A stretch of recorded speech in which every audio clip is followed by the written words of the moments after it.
오늘 우리에게 주시는 하나님의 말씀은 구약성경 열왕기상 19장 5절부터 7절의 말씀이 되겠습니다. 구약성경 549쪽입니다.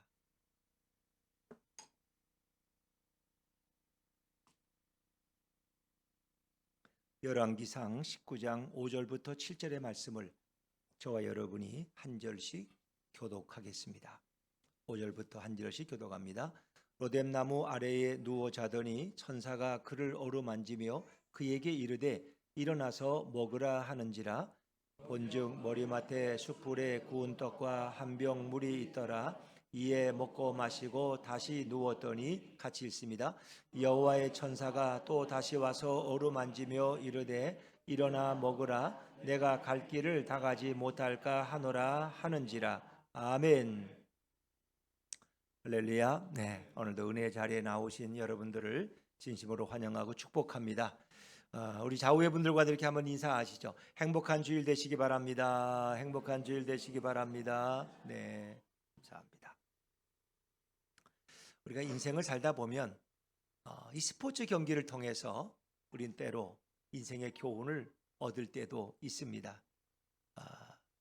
지난 주간에도 우리 대한민국과 중국 팀이 이렇게 축구하는 모습을 보면서 또 우리 많은 것을 느끼고 또 우리 선수들이 너무나 잘 싸워서 기분 좋게 3대 0으로 이기는 모습을 보고 모두가 기뻐했을 것입니다. 근데 이렇게 스포츠 선수들을 보면 어릴 때부터 아주 재능이 많고 뛰어난 아주 탁월한 선수들이 있어요.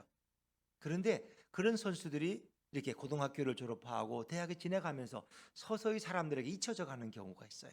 어릴 땐 그렇게 두각을 발휘했는데 왜 그렇게 다시 무명의 선수로 돌아가게 됐을까? 참 궁금하지 않습니까? 그런가 하면 반대로 초등학교 때, 중학교 때는 별로 주목도 못 받았어. 뛰어난 선수도 아니었어. 그냥 남에게 갇혀가지고 늘 그렇게 묻혀가는 선수였어.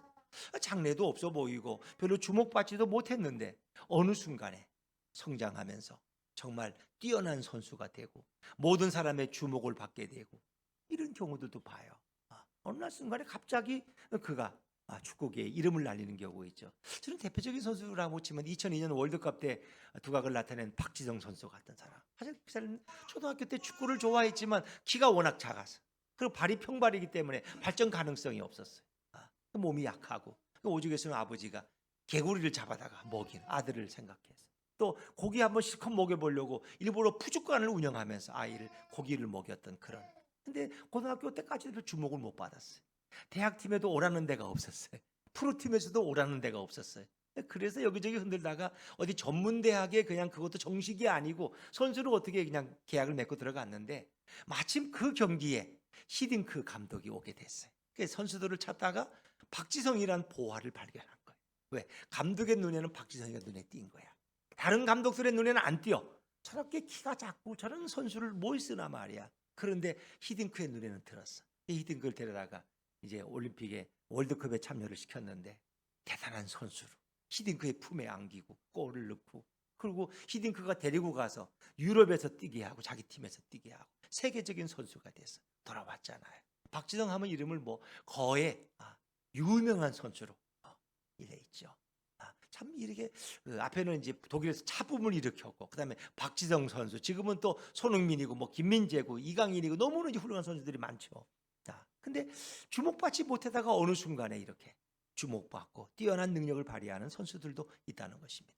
여러분 인생은 어떤 노력과 어떤 열심으로 다 잘 되는 것만 아니에요. 그것만으로 해도 노력은 다 해요. 다 열심히 해요. 다 새벽부터 장사하는 분들 새벽부터 문 열어요. 그런데도 잘 되는 가게가 있고 또 어려움 당하는 가게가 있을 수 있어요. 인생을 살다 보면 아무리 열심히 노력해도 안 되는 분야가 있고 별로 열심히 하지도 않았는데 잘 되는 분야도 있을 수 있어요. 그래서 우리는 자녀들을 키워보면 그런 걸 느껴요. 어릴 때 이렇게 자녀를 키워보면 공부를 아주 열심히 하고 성적도 좋고 아주 모범생이고 쟤는 걱정할 필요가 없다고 생각하는 아이도 있고 반면에 맨날 형에 비하면 동생은 게으르 빠지고 늦게 일어나고 지각하고 사고투성이고 그래. 아이고 쟤는 어떡하면 좋으냐 말이야. 근데 오히려 지나고 나면 그 사고투성이가 오히려 나중에 더 잘 돼서 부모님 용돈도 드리며 사는 경우가 있어요.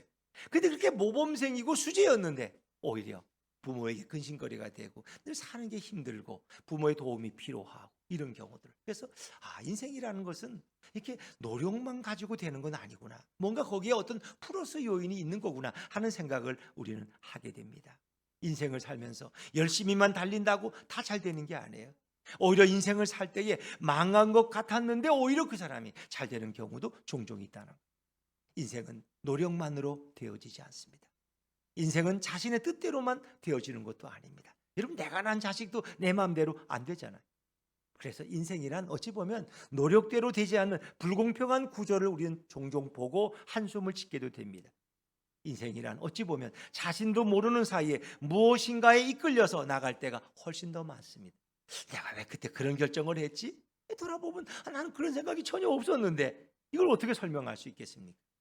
자, 오늘 우리는 다시 열왕기상 19장의 말씀으로 돌아와서, 자, 엘리야가 몹시 실망했어. 로뎀나무 아래에서 그는 지금 실망과 절망 속에서 깊은 잠에 빠져 있습니다. 모든 것을 다 포기하고 깊은 잠에 빠져들었습니다. 성경은 단지 엘리야가 잠을 못 잤기 때문에, 그가 어떤 피곤하기 때문에 잠들었다는 것을 보여주려는 게 아니에요. 엘리야가 로뎀나무 아래에서 했던 기도 내용이 주목해달라는 거예요. 그 기도 내용이 뭐냐? 자신을 죽여달라는 기도입니다. 하나님, 나를 죽여주십시오. 나는 내 조상들보다 낫지 않습니다.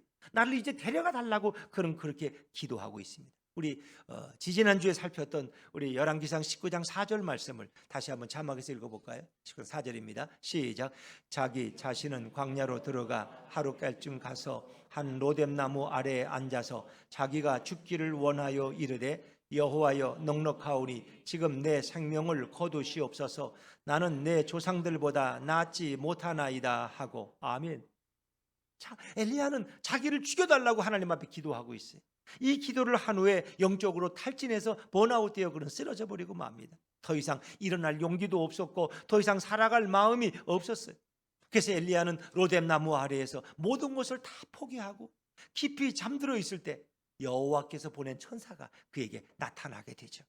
천사는 엘리야를 어루만지며 그를 위로해 주었습니다. 천사는 엘리야를 따스한 손길로 쓰다듬어 주었습니다. 마치 아이가 이렇게 울다가 잠들면 엄마가 와서 쓰다듬어. 아빠에게 매를 맞고 애가 울다가 잤어. 엄마가 쓰다듬어. 또 학교 갔다 오더니 씻지도 않고 그냥 잠에 쉰다더니 잠들어 버렸어. 얼마나 너가 힘들고 피곤하냐. 안타까워서 쓰다듬어주는 그런 모습을 생각해 보세요.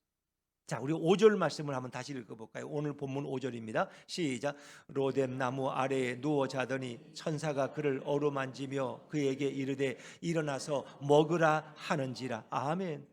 천사가 한 병 물과 구운 떡을 갖고 와서 엘리야를 깨우면서 먹고 마시도록 하는 거예요. 엘리야는 이것을 다 먹었지만 다시 또 누워버렸어요. 하나님께서는 천사를 보내서 엘리야를 어루만지고 떡과 물을 주며 일으켰지만 엘리야는 그 모든 것을 다 먹고 마셨음에도 다시 누워버리고 말아요. 자, 우리 6절 말씀 또 이어서 읽어볼까요? 6절입니다. 시작. 본즉 머리맡에 숯불에 구운 떡과 한 병 물이 있더라. 이에 먹고 마시고 다시 누웠더니, 그걸 먹고 일어나야 되는데 다시 또 누워버렸어요. 엘리야는 몸만 피곤한 게 아니에요. 지금 마음과 영혼도 너무나 피곤했고 너무나 많이 지쳐있어요. 엘리야는 다시 쓰러져 버립니다. 엘리야는 다시 누워버립니다.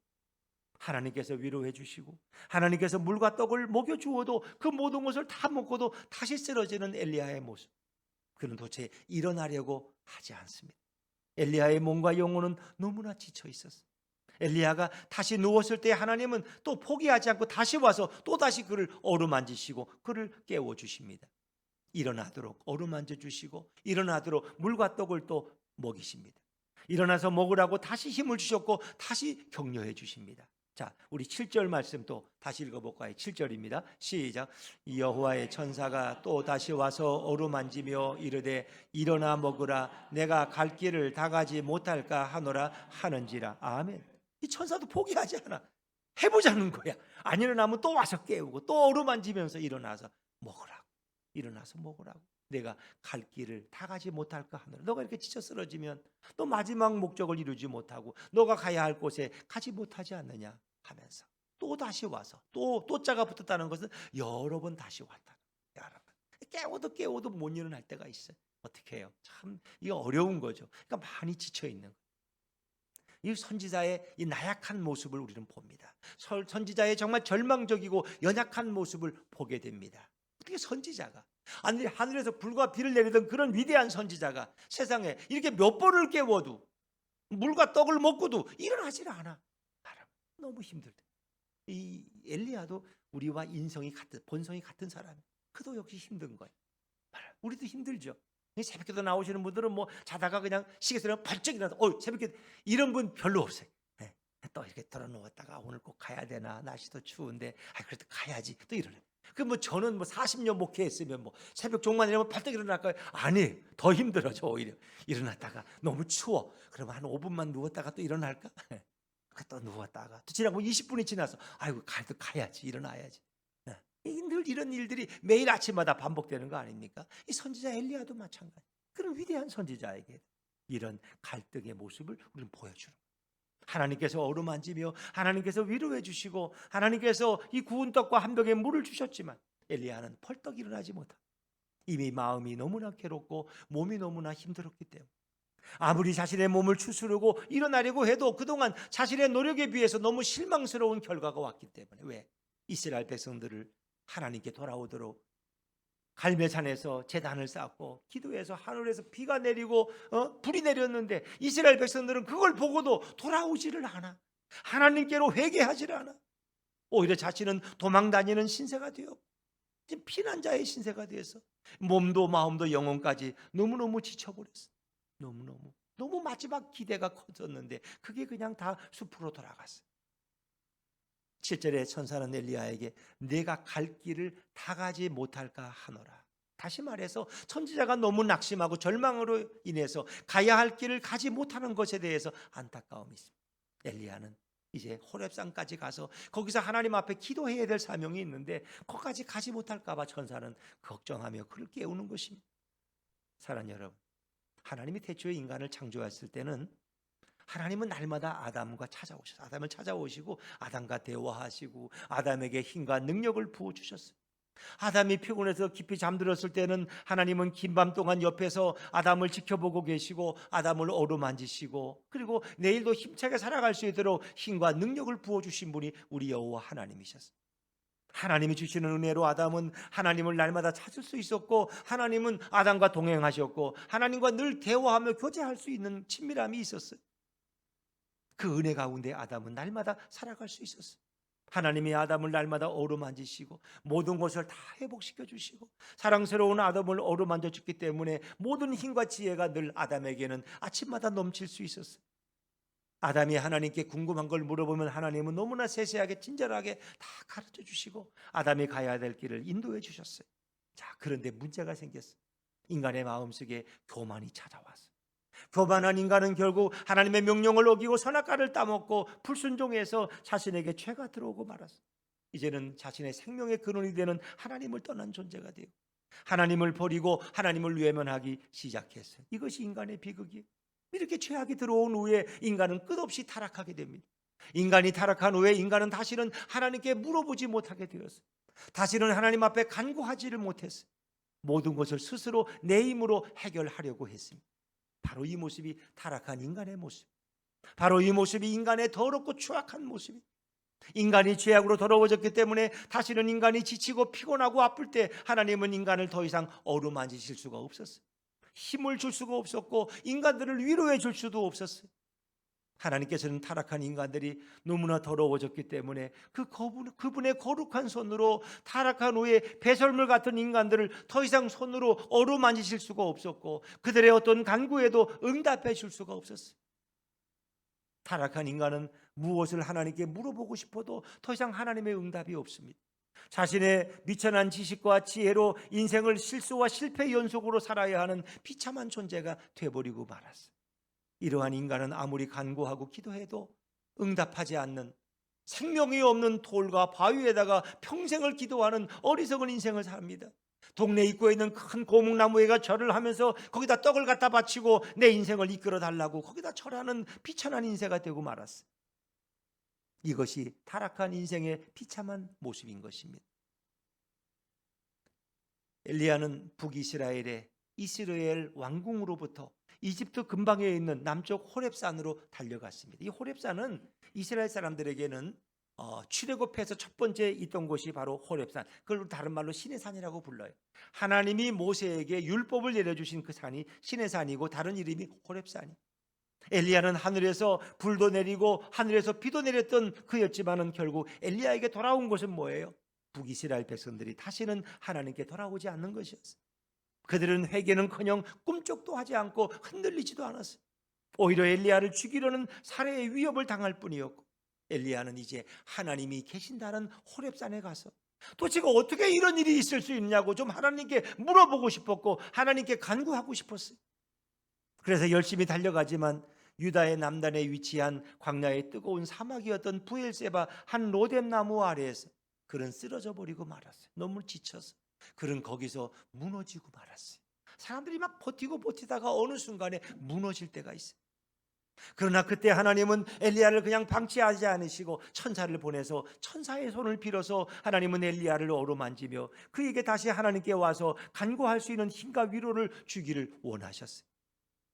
배고프고 지친 엘리야가 더 이상 하나님께 달려갈 수 없을 때 구운 떡과 한 병의 물을 주고 엘리야를 일으키려고 천사가 찾아온 것입니다. 엘리야는 심신이 너무나 지쳐서 더 이상 일어날 수가 없었고 모든 것을 포기하고 다시 누워버릴 때 하나님은 포기하지 않으시고 엘리야를 다시 어루만져 주십니다. 그리고 상처받고 포기하고 절망한 엘리야를 그의 전능하신 손으로 어루만지시며 다시 일어나도록 해주셨습니다. 다시 일어나지 못하는 엘리야에게 하나님은 다시 또 어루만지시며 다시 일어날 때까지 어루만져 주시고 다시 일어날 때까지 힘을 주시고 영혼을 회복시켜 주셨어요.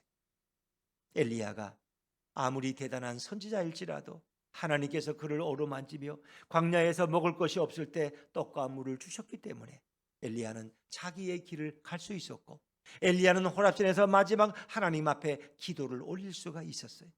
만약 하나님께서 부엘세바에서 쓰러진 엘리야를 다시 일으키지 않으셨다면 엘리야는 결코 호렙산에서 위대한 기도를 드리지 못했을 것입니다. 여러분, 위대한 선지자 뒤에는 항상 위대한 하나님이 계신 것을 믿으시기를 바랍니다.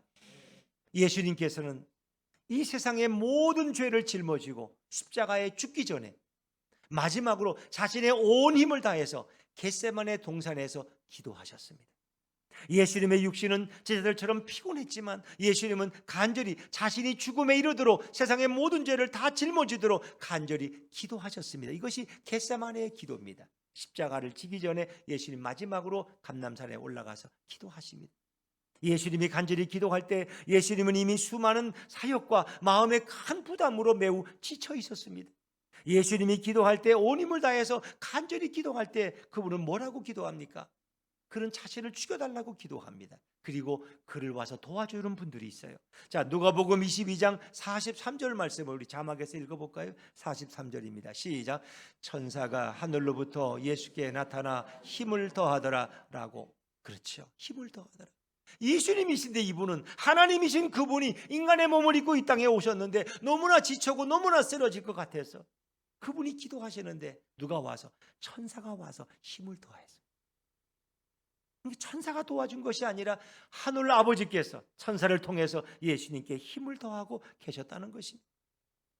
예수님이 홀로 겟세마네 동산에서 자신을 죽여야 되는 기도를 할 때에 하나님은 천사를 통해서 자신의 힘을 예수님께 부어주고 계셨습니다. 여러분, 비천한 천사가 예수님에게 힘을 준 것이 절대 아닙니다. 바로 하나님의 힘을 천사를 통해서 예수님께 전달한 것입니다. 예수님은 하나님이 주신 힘으로 간절히 간구할 수 있었습니다. 누구든지 사람들은 자신을 살려달라는 기도를 하지만, 그렇죠? 예수님은 자신을 죽여달라는 그 무거운 기도를 하셨습니다. 여러분, 이 장면이 구약의 엘리야와 오버랩되지 않습니까? 엘리야는 주여 넉넉하오니 나를 내 생명을 걷어가십시오. 자신을 죽여달라고 기도했어요. 예수님도 겟세마네 동산에서 이제 나를 죽여달라고 그렇게 기도하고 있습니다. 내가 죽음으로써 하나님이 사랑하는 저 백성들이 생명을 얻을 수 있기 때문에 나를 십자가에 죽여달라고 예수님은 기도하고 계십니다. 이 기도는 바로 하나님이 천사를 통해 준 은혜로 간절히 기도할 수 있었습니다. 예수님조차 자신의 힘과 능력으로 간절히 기도한 것이 아니라 하늘에서 내려준 힘과 은혜로 간절히 간구할 수 있었다는 것입니다. 우리가 기도하는 게 내 힘으로 기도하는 게 아니에요. 하나님이 붙들어 주시고 깨워 주시기 때문에 우리가 새벽에 나오고 예배에 나와서 하나님 앞에 기도할 수 있는 거예요. 성경은 단지 엘리야를 말하고자 기록한 책이 아니에요. 바로 구원자 되시는 예수님을 말씀하고자 기록한 책이 바로 성경입니다. 예수님은 이 땅에 내려오셔서 인간의 대표로서 완전한 인간으로 사역을 하시죠. 그런데 예수님은 여전히 그의 신성이 그의 안에 완전하게 있었어요. 예수님은 완전한 인간이면서도 완전한 신이었어요. 인간과 전혀 다른 두 가지 모습이 우리 예수님 안에는 존재했어요. 인간의 모습에는 인간밖에 없지만 예수님 안에는 완전한 인간과 완전한 신으로 그분에게 존재했습니다. 인간의 모습에는 인간밖에 없지만 예수님 안에는 완전한 인간과 완전한 신 두 속성이 존재하는 거예요. 그러니까 예수님 안에는 인성과 신성이 공존하고 있다는 것입니다. 예수님 안에 있는 거룩하고 완전한 신성은 무엇을 원하고 무엇을 이루기 원할 때 절대로 실패할 수 없고 중단할 수 없고 돌이킬 수 없는 것입니다. 이분이 바로 예수님이십니다. 예수님께 있는 신성은 하나님과 같이 교제하고 하나님과 함께 능력과 영광을 공유한 그런 신성입니다. 인간은 낙심되면 기도도 안 된다는 거 아세요? 우리가 너무 힘들 때는 옆에서 기도를 해줘야지 본인은 그 낙심되면 기도도 못해. 인간은 더 이상 낙심될 때 기도할 수 없지만 예수님은 죽음에 이르는 그 순간에도 자신의 죽음을 알면서도 예수님은 간구할 수 있었고 그 죽음 후의 사역을 다 이룰 수 있었어요. 왜냐하면 예수님 안에는 거룩한 신성이 있었기 때문입니다. 아무리 인간의 모습으로 나타나셨어도 예수님 안에 여전히 신성이 있기 때문에 실패하거나 중단할 수 없으셨습니다. 그래서 인간은 구원자가 될 수 없어요. 그러나 예수님은 완전한 신이면서도 완전한 인간이기 때문에 자신을 죽임으로써 자신의 구원 사역을 완성할 수 있었습니다. 여러분, 내가 죽으면 딴 사람이 구원받지 못하잖아요. 그러나 예수님이 십자가에 죽으심으로 수많은 인류가 구원받는 길이 활짝 열려지게 됩니다. 자신이 살고자 하는 인간적인 본성을 예수님은 이기고 자신을 죽음에 이르게 함으로 자신의 모든 간구를 완성하십니다. 이것은 바로 예수님 안에 완전한 신성이 존재하기 때문입니다. 예수님은 간구하는 모든 것을 다 이룰 수 있는 신성을 소유하고 계십니다. 예수님은 자신이 원하는 모든 것을 다 성취할 수 있는 그런 분입니다. 예수님은 자신이 원하는 것을 절대로 실패할 수 없는 완전한 신성을 갖고 계십니다. 이것이 바로 인간과 구별되는 예수님의 신성의 모습입니다. 예수님은 십자가에서 비참하게 죽기 전에 겟세마네 동산에서 간절히 기도하셨습니다. 얼마나 예수님이 간절히 기도했는지, 얼마나 고민하며 기도했는지 정확하게 성경은 표현하고 있습니다. 자, 누가복음 22장 44절 말씀, 우리 다시 한번 자막에서 읽어볼까요? 시작. 예수께서 힘쓰고 애써 더욱 간절히 기도하시니 땀이 땅에 떨어지는 핏방울 같이 되더라. 아멘. 어떻게 땀이 핏방울처럼 떨어질 수 있을까? 얼마나 열심히 기도했습니까? 예수님의 기도는 얼마나 간절히 힘을 다해서 기도했던지 땀이 땅에 떨어지는 핏방울 같이 되었다고. 예수님은 인성을 갖고 있었기 때문에 인간들처럼 기도를 할 때마다 예수님도 힘드셨고 고통스럽고 뼈를 깎는 듯한 아픔을 동반했어요. 예수님은 뭐 하나님이시니까 뭐 기도가 힘들었겠어? 어찌 피곤하게 여정을 오래 걸으셔도 오늘 아침에 번쩍 일어나시고 그랬겠지. 아니, 예수님도 신성을 가지고 계시지만 우리와 똑같은 인성을 가지고 있기 때문에 예수님도 아침에 피곤하시고 힘들었어요. 그러나 성경은 새벽 미명에 그분이 한적한 곳에 가서 기도하시고 하루의 사역을 시작하셨다고 성경은 기록하고 있잖아요. 예수님도 그게 힘들지만은 예수님은 그것을 이겨낼 수 있었던 것입니다. 예수님의 간구는 무엇을 표현하고 구하는 그런 기도 내용이 아니었어요. 자신의 생명을 죽음에 이르고자 하는 고통스러운 기도였어요. 그래서 예수님도 할 수만 있으면 이 잔을 내게서 멀리 하옵소서. 그러나 내 뜻대로 하지 마옵시고 아버지의 뜻대로 하옵소서. 예수님은 십자가에 죽으실 그 고난의 잔을 두고 주님 앞에, 하나님 앞에 기도하시죠. 그 기도를 할 때 예수님은 얼마나 애쓰고 얼마나 간절히 기도했던지 예수님은 땀을 흘리면서 그렇게 기도하십니다. 예수님은 땀을 흘리는 성도에서 훨씬 지나쳐서 더욱 간절하게, 더욱 애절하게 기도함으로 인하여 예수님의 이마에 땀이 핏방울처럼 쏟아지는 그런 모습을 우리에게 보여주셨습니다. 예수님의 완벽한 인성은 인간의 모든 고통과 모든 아픔을 하나도 빠짐없이 다 체휼하셨고 다 본인이 느끼셨어요.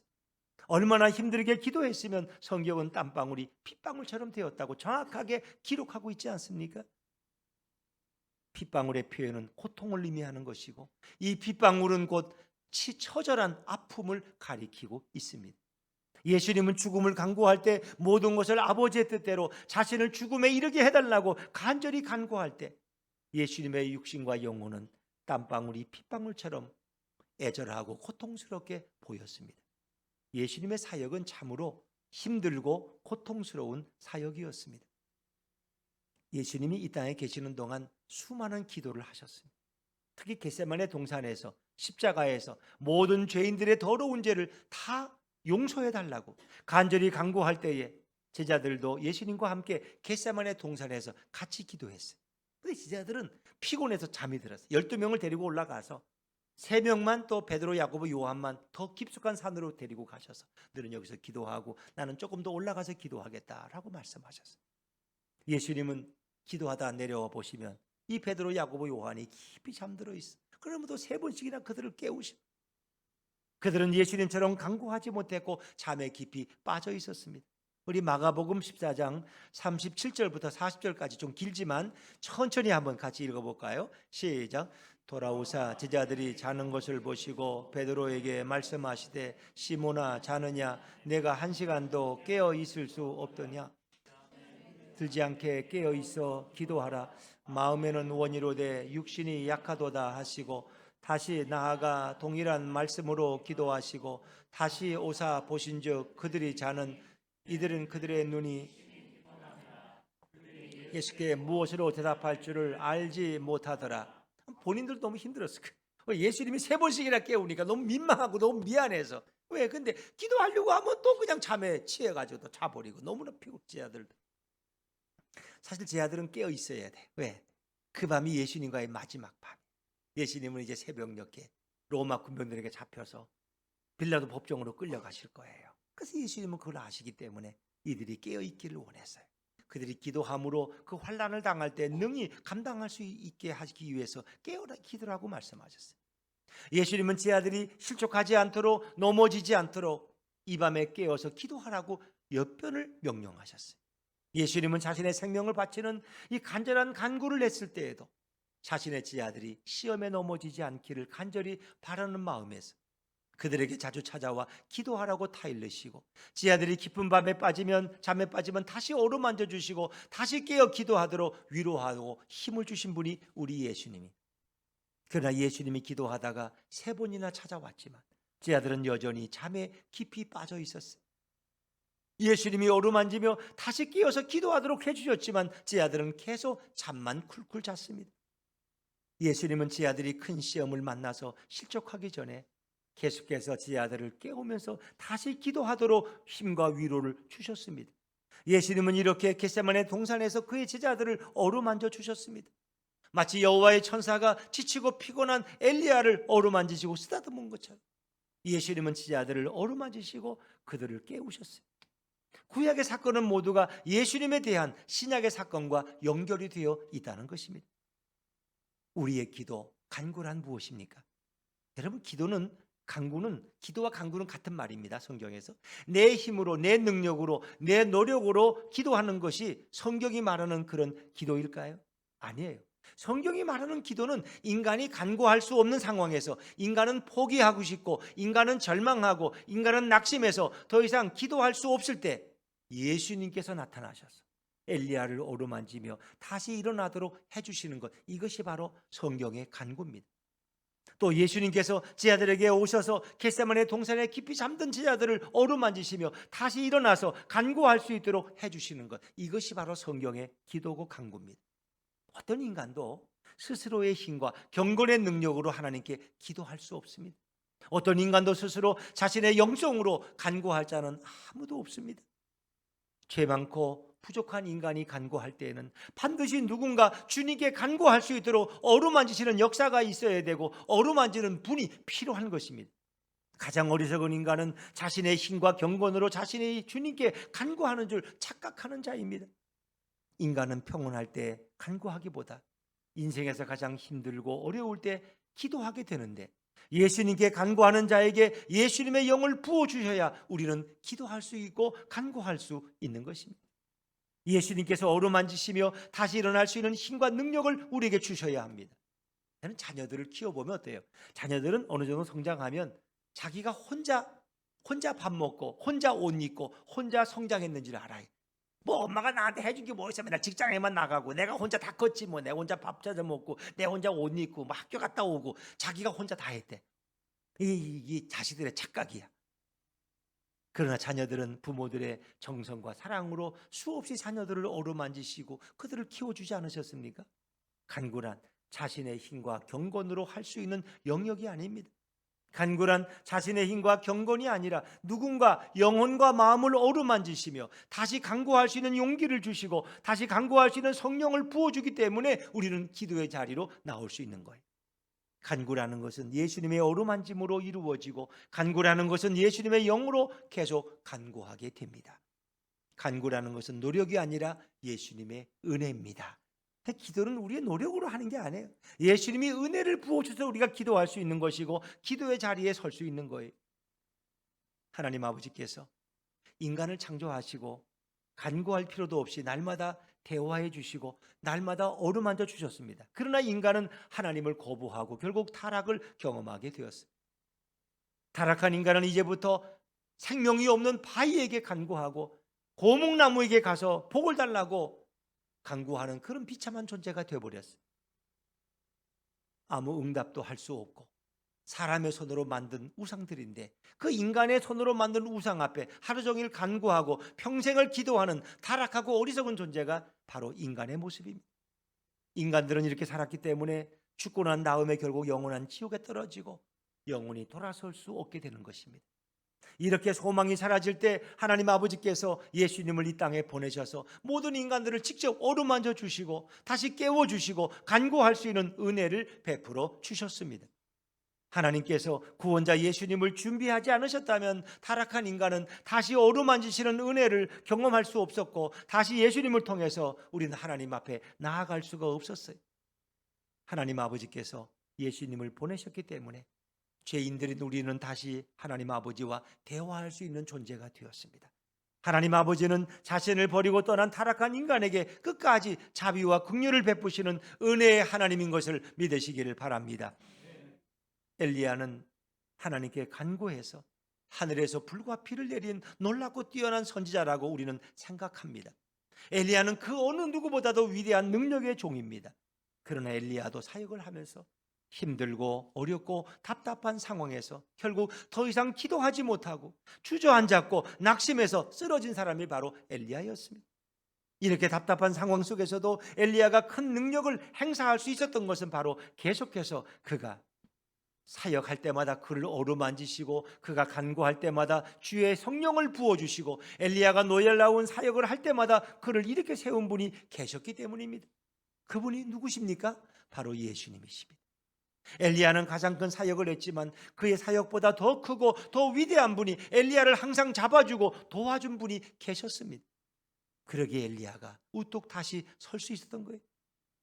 엘리야의 불을 내리는 간구와 비를 내리는 간구를 모든 자들이 흠모하고 모든 자들이 부러워했습니다. 그러나 정작 엘리야는 그 능력의 이면에 스스로 많이 무너지고 가장 많이 쓰러졌고 가장 많이 힘들어했던 선지자가 바로 엘리야였어요. 그렇지만 그의 참담한 상황 속에서도 그를 계속해서 어루만져 주신 예수님으로 인하여 그런 위대한 이스라엘의 선지자가 될 수 있었습니다. 엘리야는 주님의 어루만지심을 통해서 가장 많이 쓰러졌어도 가장 많이 다시 일어나고 이스라엘을 위해서 다시 기도할 수 있는 커다란 은혜를 받은 자가 바로 엘리야입니다. 그러니까 엘리야 옆에 늘 예수님이 계셨다는 것이 얼마나 큰 능력이고 얼마나 큰 은혜인지 모른다는 것입니다. 우리 아이들도 그렇습니다. 미국의 한 학자가 사회학자가 이상한 현상을 발견했는데 미국의 어느 도시에 슬럼가가 있어요. 흑인들만 모여 사는 주로 다 마약 중독자들이고 뭐 조폭들이고 다 그래. 근데 거기서 그런 환경에 자라는 아이들 중에 위대한 인물이 많이 나와. 세계적인 인물들이 이상하다. 아니 평화롭고 중산층들의 가정에서 훌륭한 애가 많이 나올 텐데 이렇게 빈곤한 아이들 속에서 어떻게 훌륭한 인물들이 나오는. 그래서 한 20, 30년을 거슬러 내려가서 추적 조사를 했어요. 들이 이유는 한 가지야. 그 슬럼가에 초등학교가 하나 있었어. 근데 초등학교에 여자 교장 선생님이 계셨는데, 여자 교장 선생님은 이 아이들을 사랑으로 키웠어요. 아이들을 뭘 해도 그들을 다 받아주었어요. 그 아이들은 집에서 뭐 부모도 없고 제대로 뭐 이렇게 살다가 학교만 가면 그 교장 선생님의 사랑을 받는데, 그 아이들은 그 사랑 때문에 삐뚤어 가지 않고 인생을 바로 키워갈 수 있었어요. 그래서 그들은 성장해서 훌륭한 인물이 되고 사회적 지도층이 되었다는 것입니다. 그 초등학교의 교장 선생님 한 분 때문에, 그분이 부어준 그 사랑 때문에. 그러니까 이게 참 놀라운 거예요. 우리는 이것을 회복 탄력성이라 그래요. 사람들이 절망하고 좌절하면 얼마 만에 다시 회복되는 걸 회복 탄력성이라 그래요. 근데 누군가의 사랑을 받은 사람들은 쉽게 절망하지 않는다는 거예요. 이 놀라운 사실이에요. 그래서 이렇게 부모가 없이 성장한 아이들이 이렇게 훌륭한 인물이 되는 경우를 찾아보면 다 그 배운 훌륭한 할머니, 할아버지가 있었다는 거예요. 이게. 그래서 아이들이 가끔 이렇게 극단적인 선택을 하잖아요. 학교에 가면 일진들의 괴롭힘 당하고, 선생님이 자기를 알아주지도 않고, 공부도 안 되고, 학원에 가도 자기는 사고 뭉치고, 집에 가면 엄마 아빠가 호랑이처럼 달려들어서 먹지 못해 날리고, 받아줄 데가 없어. 그래서 그 아이는 결국 극단적인 선택을 하는 거야. 근데 내가 아무리 학교에서 엉터리로 살았어도 집에 오면 엄마가 그냥 안아주고, 내가 꼴찌를 하고 와도 아빠는 너는 내 새끼라고 그냥 이뻐해주고 사랑해주고 용돈을 주고, 우리 엄마 아빠 때문에 나는 죽을래야 죽을 수가 없어. 그 아이는 반드시 바른 길로 돌아온다는 거예요. 그러니까 누군가의 사랑에 버팀목이 있다는 건 너무 중요해요. 엘리야도 마찬가지. 그는 너무 절망해서 죽기를 원했지만 예수님이 그를 다시 일으켜준 거예요. 이게 바로 회복 탄력성이라는 이 사회학적 용어에서 나온 책입니다. 여러분, 엘리야는 주님의 어루만짐을 통해서 가장 많이 쓰러졌어도 다시 큰 은혜를 경험할 수 있던 선지자였습니다. 자, 오늘날 현대인들은 이런 생각이 있어요. 인간은 많이 노력하면 모든 일이 다 잘 되고 성공할 것이라는 그런 착각에 빠져 있다는. 근데 막상 인생을 살아보면 노력한다고 모든 일이 자신의 뜻대로만 되는 건 아니에요. 우리 속담에 일찍 일어나는 새가 뭐 열매를 벌레를 잡아먹는다. 여러분, 새벽 5시부터 가게 문을 연다고 손님이 많이 찾아오는 건 아니에요. 그 뭐 다 열심히 열죠. 다 열심히 해요. 그냥 다 잘 되는 건 아니에요. 거기에는 뭔가 플러스 요인이 있다는 거예요. 누군가의 도움이 필요하다. 세상을 살아보면 모든 일이 자신의 뜻대로만 되는 것이 아니라는 걸 우리는 깨달아요. 오히려 자신이 뜻하지 않았는데 생각지 못했던 어떤 사건에서 자신이 원하는 것을 이루는 경우가 더 많아요. 왜 그럴까요? 많은 사람들은 노력하면 인생이 잘 된다는 착각 속에 빠져서 인생을 허비하는 경우가 많습니다. 예를 들면 야구 선수 추신수는 고등학교까지 투수로 이름을 알렸어요. 근데 그는 사실은 나중에 보면 자신이 원하지 않는 타자가 되어 있어요. 결국 타자로서 그는 성공하게 돼요. 자기는 투수를 원했지만 그 얘기는 타자에 있었던 거예요. 어찌 보면 우리가 원하지 않는 인생으로 갈 때가 있어요. 그러니까 그 인생에는 누군가의 도움이 필요하다는 것입니다. 인생이란 자신의 계산과 자신의 의지로만 되어지지 않습니다. 누군가 도와주는 손길이 반드시 있어야 하고, 누군가 힘들 때 위로하고 일으켜주는 자가 있어야 하는 것입니다. 예수님은 인생을 살아갈 때 바로 옆에서 힘들고 지치고 낙심될 때에 일으켜 세워줄 수 있는 유일한 분이 우리 바로 예수님이에요. 그래서 바울이 너무 힘들 때 복음 전하다가 유대인들에게 핍박을 받고 이렇게 어려울 때 성경의 사도행전에 보면 그 밤에 예수님이 바울 곁에 서셔서 그에게 말씀하시죠. 바울아, 두려워하지 말아라. 두려워하지 말아라. 이 성에 내 백성이 많이 있다라고 격려해 주셔요. 또 바울이 너무나 힘들어할 때 바울아, 너가 오늘 여기서 나를 전한 것처럼 로마에 가서도 너가 내 복음을 전하게 될 것이다 라고 위로해 주셨어요. 바울 곁에도 늘 주님이 계셨기 때문에 바울은 그 많은 시련과 역경 속에서도 꿋꿋하게 설 수 있었던 것입니다.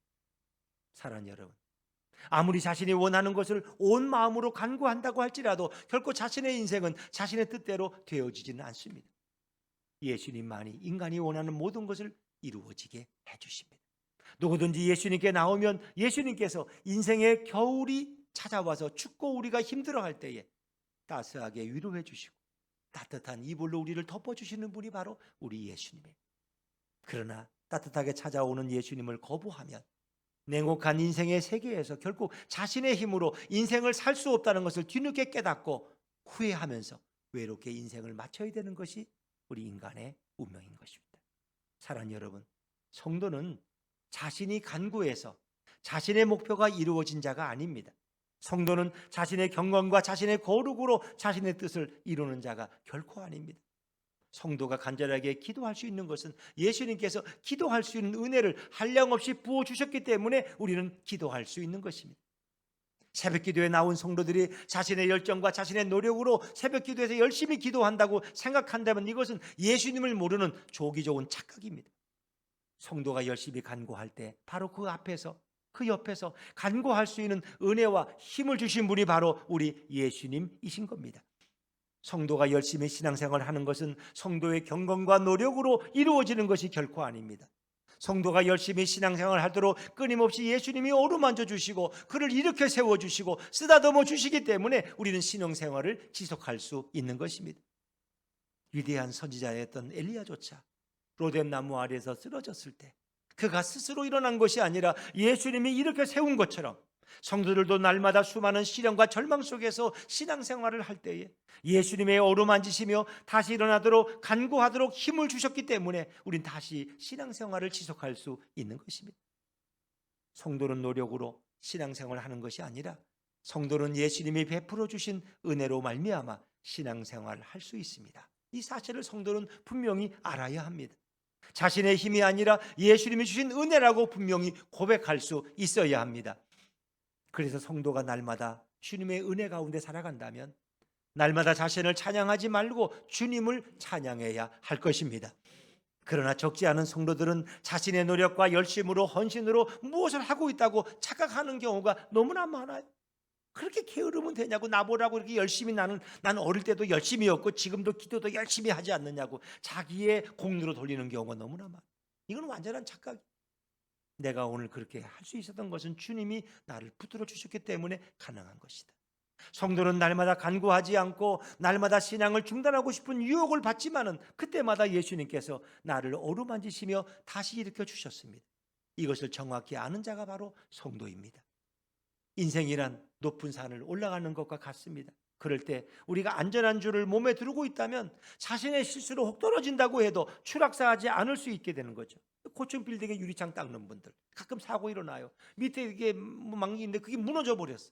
그 떨어졌는데 그냥 떨어져 죽는 경우가. 그러나 그 몸에 튼튼한 로프를 감고 있다면 떨어져도 그런 죽음을 피할 수 있어요. 왜? 자기 몸을 붙들고 있는 로프가 자기를 버텨주기 때문에 그런 것입니다.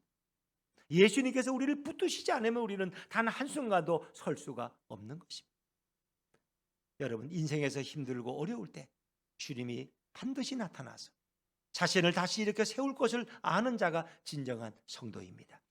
성도는 큰 인생에 큰 위기가 닥치면 절대로 간구할 수 없습니다. 너무 힘들면 기도도 안 돼요. 바로 그때 간구하도록 깨워주시고 어루만져 주시는 분이 바로 겟세마네 동산의 주님이십니다. 이런 은혜를 아는 분은 든든하고 평안하며 날마다 기쁨 가운데 살아갈 수 있습니다. 우리가 어떤 인생을 살고 있는지 우리 자신을 잘 살펴볼 필요가 있어요. 우리가 예수님처럼 주변의 사람들로 하여금 다시 일어나서 주님께 간구하도록 어루만지는 인생을 사는 자인지, 아니면 나 자신이 주변의 사람들을 낙담시키고 사람들을 절망시키고 그들을 분노케 해서 다시 예수님께 나가서 간구할 수 있는 마음을 없애버리고 무너뜨리는 자인지 우리는 우리 자신을 정확하게 살펴볼 줄 알아야 돼. 인생을 살 때 주변의 사람들에게 예수님의 따스한 손으로 어루만져주는 그런 성도가 있는가 하면 우리 중에는 인생을 살 때 주변 사람들을 쓰러뜨려버리고 가야 할 길을 가지 못하도록 방해하고 절망시키는 자가 되는지 우리 자신은 정확히 보고 우리는 알아야 할 것입니다. 우리는 인생을 살고 신앙생활을 할 때에 예수님이 우리를 어루만져 주시고 일으켜 주셨듯이 우리도 누군가를 일으켜 세워주는 성도가 되어야 할 줄로 믿습니다. 모든 인생이 다 피곤하고 다 지치고 쓰러질 때 우리를 이렇게 세우시는 분은 바로 예수님이십니다. 예수님이 천사의 손을 빌어서 역사하시든지 예수님이 우리 주변에 어떤 다른 사람을 통해서 역사하시든지 그 모든 역사는 다 예수님의 역사라는 것을 우리는 정확히 고백할 수 있어야 됩니다. 우리가 간구하지 못할 때, 우리가 지쳐 있을 때, 우리가 절망 가운데서 우리를 어루만지며 이렇게 세워주시는 그 예수님의 따스한 손길의 정체성을 분명히 우리는 알아야 합니다. 그 손길은 비록 우리 중에 어떤 사람을 통해서 나타날지 모르지만 그 손길의 정체성은 바로 예수님의 손길인 것입니다. 예수님의 어루만지심이고 예수님의 일으켜 주심을 우리는 알아야 됩니다. 예수님이 어루만져 주시면 우리는 어떤 환난과 고통 속에 있을지라도 다시 예수님께 나가서 예수님께 자신의 어려운 상황을 다 고백하고 모든 시험을 물리치며 우리는 승리자가 될 수 있습니다. 우리가 우리의 노력으로 인생을 사는 것 같지만 실제로 예수님의 귀한 도우심으로 예수님의 은혜로 우리의 인생을 오늘도 살아가고 있습니다. 이제 우리는 낙심하고 절망할 때 예수님의 손길을 기다리며 예수님이 어루만져 주심을 기대할 수 있는 성도가 되시기를 바랍니다. 우리 인생에 가장 힘들고 가장 어렵고 가장 낙심될 때에 예수님이 반드시 나타나서 우리를 어루만져 주시며 우리를 다시 일으키시는 그 은혜를 주셔서 반드시 우리의 갈 길을 다 가도록 해주시고 마음껏 예수님께 기도할 수 있도록 해주심으로 인하여 모든 은혜를 다 받도록 해주시는 분이 우리 주님이십니다. 우리의 노력으로 이루어지는 것은 우리 인생에 하나도 없어요. 모두가 예수님께서 내려주시는 은혜로 모든 것들이 저절로 다 이루어지는 은혜를 우리에게 베풀어 주고 계십니다. 이제 우리가 말씀을 정리하겠습니다. 우리는 노력으로 인생을 사는 자가 아닙니다. 우리는 은혜로 인생을 사는 자입니다. 옆에 분들에게 한번 말씀해 주세요. 우리는 노력으로 살지 않고 은혜로 삽니다. 시작. 우리는 노력으로 살지 않고 은혜로 삽니다. 우리의 노력의 결말은 절망이고 낙심이고 포기입니다. 이것이 타락한 인생의 실체입니다. 그러나 우리를 예수님께서 도와주시면 우리는 은혜로 우리가 원하는 것, 우리가 간구했던 모든 것을 다 이룰 수가 있습니다. 예수님은 로뎀나무에 쓰러진 엘리야도 어루만져 주셨고 예수님은 겟세마네 동산에서 쓰러져 슬픔으로 잠든 제자들을 어루만져 주셨듯이 엘리야도 일으키시고 제자들도 일으켜 주셨어요. 저와 여러분도 다시 일으켜 주실 줄로 믿습니다. 우리의 기도로 우리의 간구가 이루어지는 것이 아니라 예수님께서 우리를 위해서 간구해 주시고 어루만져 주심으로 우리의 간구가 이루어지는 것입니다.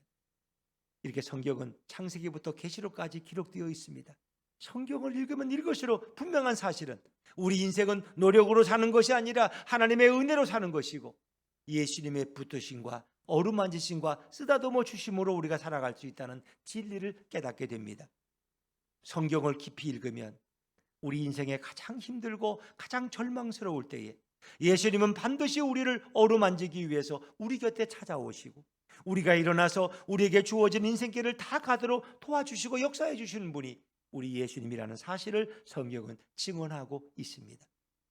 그래서 성경을 읽지 않고 말씀을 외면하면 자신의 생각으로 인생을 살면 우리가 아무리 노력을 해도 구원에 이를 수 없습니다.